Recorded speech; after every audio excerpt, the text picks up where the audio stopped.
मेरे प्रियजनों, स्वागत है आपका फिलिपियो के पत्र के चौथे अध्याय के दूसरे दिन के अध्ययन में। आज हम फिलिपियो 4:8 से 9 को देखेंगे। तो हमेशा की तरह पहले वीडियो को लाइक कर दीजिए और अगर सब्सक्राइब नहीं किया है तो सब्सक्राइब कर बेल आइकन जरूर दबा दीजिए ताकि आपको सोमवार से शुक्रवार नए अध्ययन मिलते रहें और आप में परमेश्वर के वचन की समझ बढ़ती रहे। कल हम बात कर रहे थे कि कैसे हमारे मन जो विचार और हृदय के एटीट्यूड और चिंताएं हमारी शांति और प्रभु में जो आनंद है उसे नष्ट कर देते हैं। कैसे हमारे शरीर में जो पाप है वह हमारे मन पर हावी हो जाता है और जब ऐसा हो तो कल जो हमने सीखा कि परमेश्वर के पास जाओ प्रार्थना निवेदन लेकर और वह आपको वह शांति देगा जो सारी समझ से परे है। वह आपके हृदय को और विचारों को शैतान के आक्रमण से सुरक्षित रखेगा और आप प्रभु के अंदर आनंद से भर उठोगे। प्रभु में आनंद और शांति के लिए आप क्या करें, क्या कर सकते हैं? आप अपनी परिस्थिति को न देखें, खुद को न देखें, पर क्रूस को देखें, प्रभु यीशु को देखें जो आपके आनंद का स्रोत है। पर एक और सामर्थी हथियार परमेश्वर ने हमें दिया है जिससे हम उस शैतान का मुकाबला कर सकते हैं जो गलत विचारों को हमारे हृदय और मन में डालकर हमें अशांत करता है। आज हम उसी के बारे में चर्चा करेंगे, तो अंत तक जरूर बने रहिए। अगर आज का एक संदेश आपको समझ में आ गया, आज का एक संदेश आपको समझ में आ गया, तो फिर आप कभी भी नेगेटिव नहीं हो पाएंगे और हो भी गए तो वापस से आप पॉजिटिव हो जाएंगे। सुनिए फिलिपियो 4:8 से 9। इसलिए है भाइयों, जो बातें सत्य हैं, जो बातें आदरणीय हैं, जो बातें उचित हैं और जो बातें पवित्र हैं और जो बातें सुहावनी हैं और जो बातें मनभावनी हैं, अर्थात जो भी सद्गुण और प्रशंसा की बातें हैं उन पर ध्यान लगाया करो। जो बातें तुमने मुझसे सीखी और ग्रहण की और सुनी और मुझ में देखी उन्हीं का पालन किया करो, तब परमेश्वर जो शांति का स्रोत है तुम्हारे साथ रहेगा। मैंने मन के विचारों के बारे में पहले भी बात की थी। हमारे मन के विचार ही हैं जो या तो हमें दुखी रखते हैं या फिर आनंदित करते हैं। आनंद और दुख यह दोनों ही मन की अनुभूतियां हैं, भावनाएं हैं और भावनाओं पर अक्सर हमारा कोई बस नहीं होता। अगर बस होता है तो केवल हमारे विचारों पर। जिस तरफ हम ध्यान देंगे, जिन बातों को लेकर हम मनन करेंगे, वही विचार हमारे अंदर आएंगे और वही भावना भी हमारे अंदर उत्पन्न होगी। अगर हम सोचेंगे अरे कल क्या होगा, दुनिया तो बहुत बुरी है, सारी बुरी खबरें आती हैं, बस पता नहीं कल क्या होगा, तो आपके मन में कैसे विचार आएंगे? डर के, चिंता के, है ना? अगर आपका ध्यान केवल अपनी महत्वाकांक्षा पर लगा रहेगा, अगर आप सांसारिक सफलता के पीछे ही सिर्फ भागेंगे, दूसरों से प्रतिस्पर्धा ही करते रहेंगे, उसी पर ध्यान रहेगा कि अरे कहीं वो मुझसे आगे ना निकल जाए, अरे उसके पास मुझसे ज्यादा कैसे है, मुझसे आगे कैसे है वो, तो किस तरह के विचार आपके दिमाग में आएंगे? जाहिर सी बात है, स्वार्थ के, घमंड के, ईर्ष्या के, डहा के। जब कुछ आपके मन मुताबिक नहीं होगा तो आप निराश हो जाएंगे।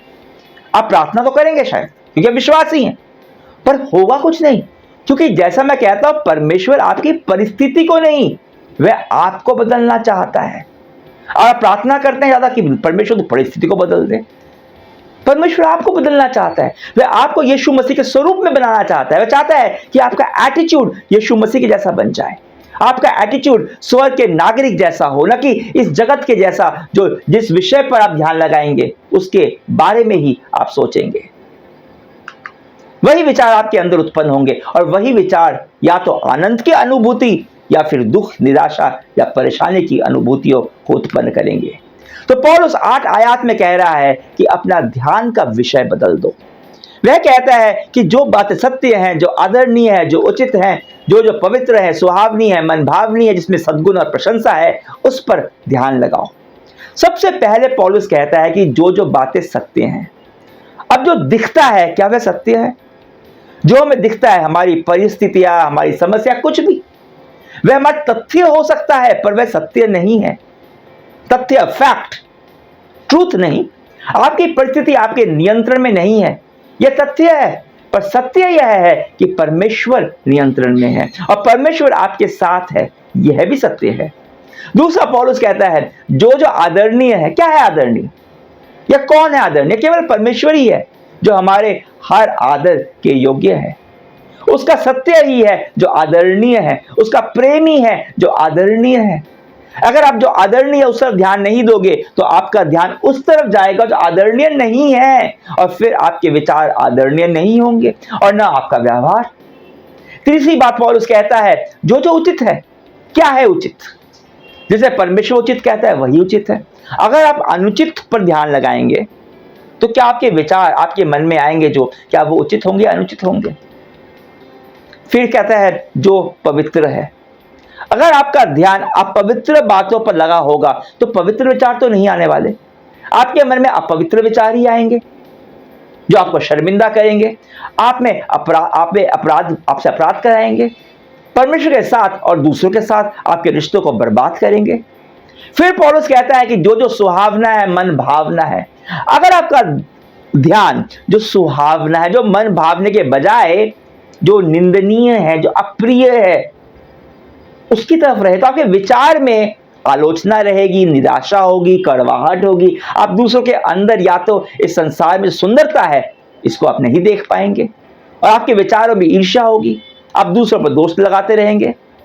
अगर आप सद्गुण यानी जो कुछ उत्तम है उस पर ध्यान नहीं लगाओगे तो आपके विचार भी उत्तम नहीं हो सकते, और अगर आप जो प्रशंसनीय है उस पर ध्यान नहीं लगाओगे तो आप उन सब बातों पर ध्यान लगाओगे जो प्रशंसा योग्य नहीं है। और ऐसे में आपके मन में कभी कृतज्ञता, धन्यवाद के विचार नहीं आ सकते। आपके मन में सिर्फ कुरकुराने वाले विचार आएंगे, कटुता से भरे हुए, असंतोष से भरे हुए। और आप सोचिए कि क्या है जो सत्य है? एकमात्र परमेश्वर। वही है जो आदरणीय है, वही है जो हमेशा उचित है, वही है जो एकमात्र पवित्र है, वही सुहावना है, वही मन भावना है, वही सद्गुण संपन्न है और प्रशंसा की योग्य है। और उसका प्रकाशन हमें कहां मिलता है? यीशु मसीह में जो परमेश्वर का वचन है जो देहधारी हुआ, और उसे हम कहां पे जान पाते हैं? कहां से? बाइबल से, जो परमेश्वर का लिखा हुआ वचन है। तो क्या कह रहा है पौलुस कह रहा है, अपना ध्यान लगाओ उस देहधारी हुए वचन के ऊपर जो यीशु मसीह है, और जो वचन जो लिखा हुआ है वो परमेश्वर का वचन ही है। वह हथियार जिससे आप अपने दिमाग पर जो शैतान के आक्रमण है उससे लड़ सकते हैं।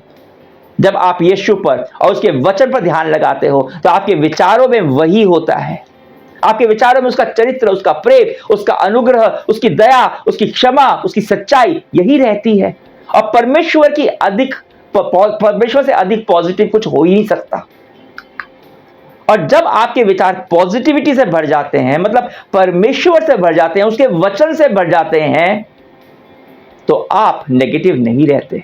और जो आपके विचार होंगे वह भी आपके वैसे ही आपके शब्द होंगे और वैसे ही परिस्थिति में आपकी प्रतिक्रिया होगी।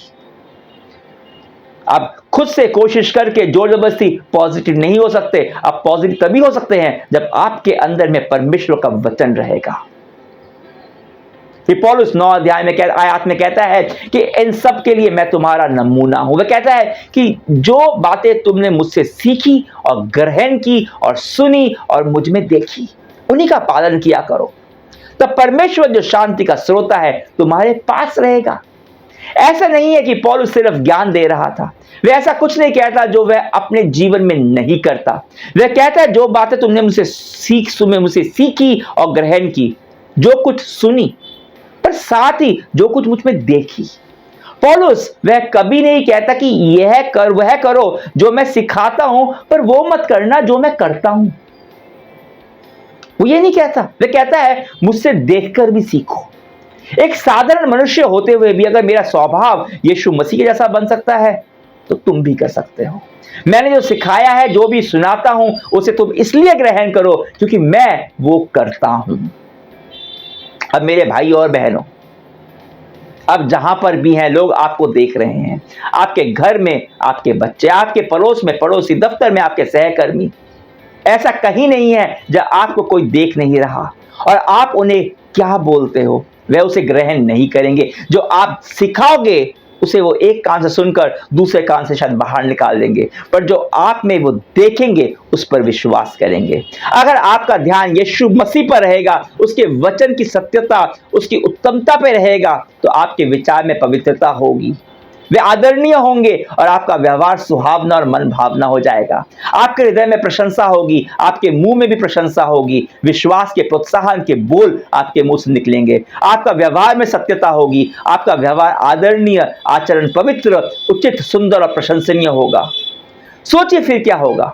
आप इस जगत में नमक और ज्योति बन जाएंगे। वो आसपास के वो आप एक पॉजिटिव प्रभाव डालेंगे। देखिए, बाइबल में जब हम परमेश्वर के वचन को समझते हैं, वह केवल सुनने और सहमत होने के लिए नहीं होता। आप किसी चीज से सहमत हो सकते हैं, पर फिर भी हो सकता है कि वो आपके जीवन में कोई भी उन्नति पैदा ना करे, कोई प्रभाव ना डाले, जब तक कि आप उसे अपने जीवन में उपयोग में नहीं लगाते।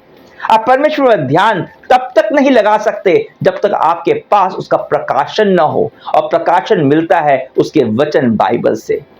तो बाइबल पढ़ना, भक्ति वचन पर बाइबल से जो शिक्षा दी जाती है, और भी जो अलग अलग शिक्षक हैं जो शिक्षा देते हैं, सही शिक्षक, झूठे शिक्षक नहीं, उस पर जब आप ध्यान देंगे तो आप में परिवर्तन आना शुरू होगा। जितना ध्यान आपका वचन पर बढ़ता जाएगा, उतना आपकी सोच बदलती जाएगी, आपके विचार बदलते जाएंगे, और सही विचार जो परमेश्वर के वचन की सत्यता पर आधारित होते हैं, वे आपके आचरण और कर्मों को बदलते हैं।